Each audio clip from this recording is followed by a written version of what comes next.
cleaning and stuff, keeping track of stuff. It's really hard.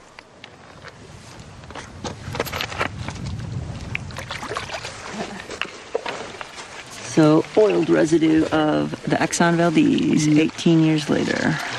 Yep. It's hard to believe that the oil spill happened 18 years ago. But already there's another generation of kids coming up in the world. And especially here in Cordova, it's important that they know what happened here. This is an event that has national significance over the whole world. So the children here carry the burden of explaining our story to the world.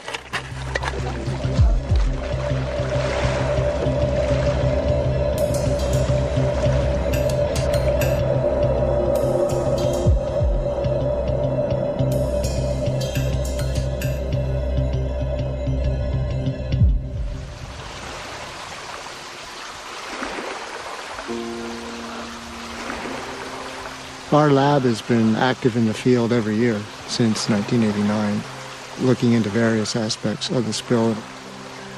We got interested in trying to quantify how much oil was actually left and how persistent it was, because we would hear things from Exxon Corporation about how it was the impacted area was smaller than a basketball court in a region the size of Rhode Island.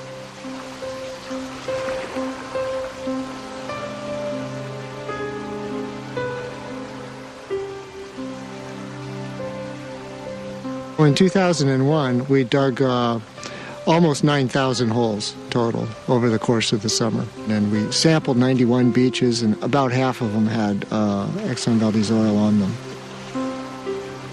Around 26 acres was impacted, and the mass was 55 tons of oil.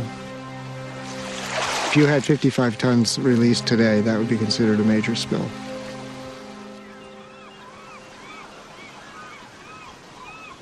The big question mark in our minds in 1989 was, what's going to happen to the salmon?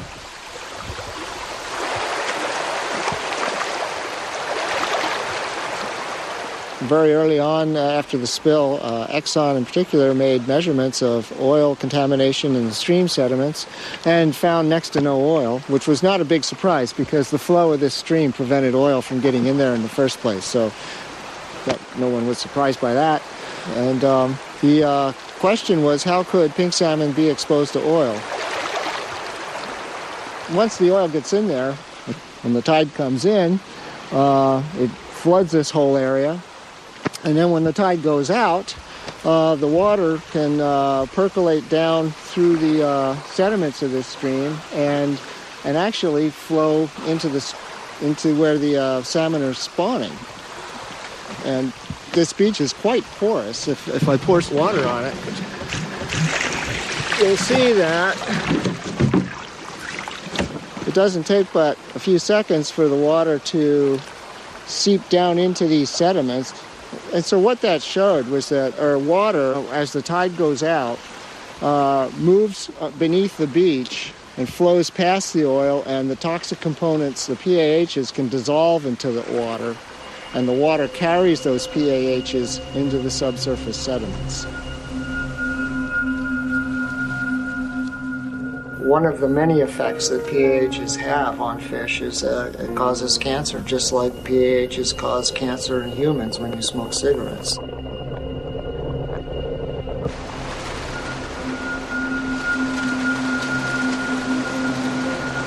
In the 1970s, we were underestimated how toxic the oil was by at least a factor of 100 and possibly 1,000. What we know now is that oil is much more toxic than we thought. 1,000 times more toxic than we thought.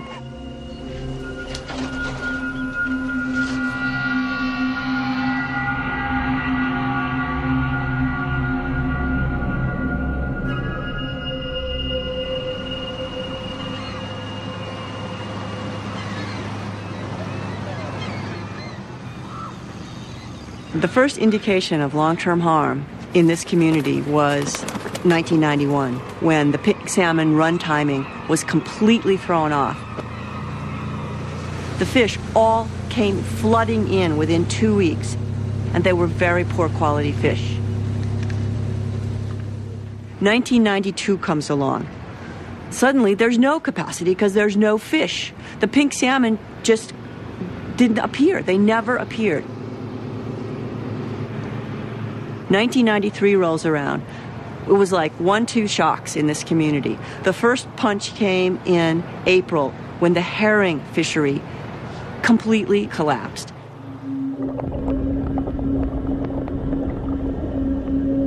In 1993, the herring came back to spawn as usual, and they were diseased. And only 30% of the run showed up to spawn.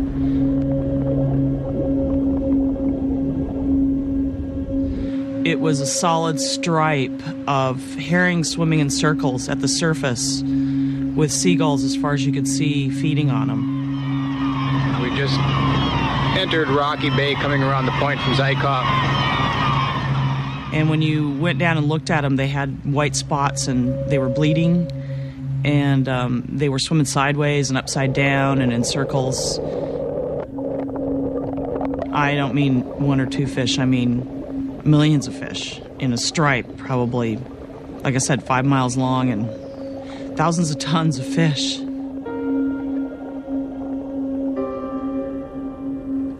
What we think may have happened is the oil spill caused immunosuppression, which means their immune systems were damaged.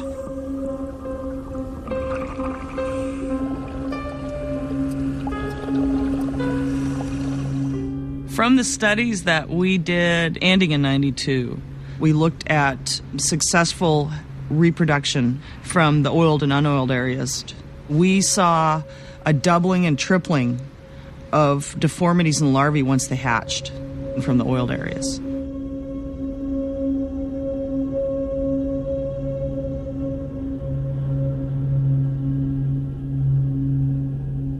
I view Exxon as just one factor among several that contributed to the disease event, which caused the population to crash. Would it have happened without the oil spill?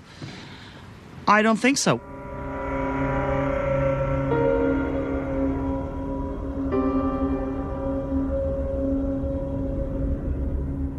The third punch was the pink salmon run collapse in 1993, in August of 93. So that was it. The main fisheries that support this town, herring and pink salmon, completely gone.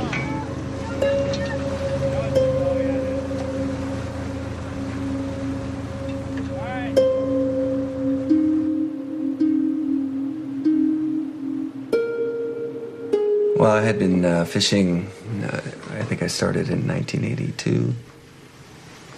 And I think Lyndon had done a little bit of fishing also, and we had a net repair business that we started. And I decided at 7 years, I was either going to get in or get out, do something else. So we got in. The future was so bright at that time. We talked to about 10 people, Fish and Game, the hatchery people, everybody's opinion about whether it was a good time to buy in. And we literally had to write letters. We wrote a letter to every permit holder in the fleet, 275 people, to find a permit to buy. Everybody was so convinced that the future was so bright. And we secured a permit in a boat for $300,000. And then the $300,000. Yes.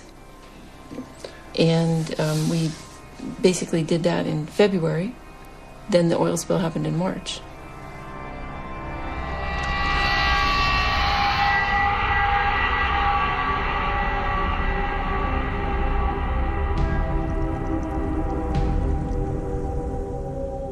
We were able to hold our permit for about 4 years after the spill. The last year, we were paid $800, and we had a $19,000 payment. We ended up selling that permit that we paid $300,000 for. We sold it for $47,000, and they continued to decline in value and got as low as about $12,000 or $15,000.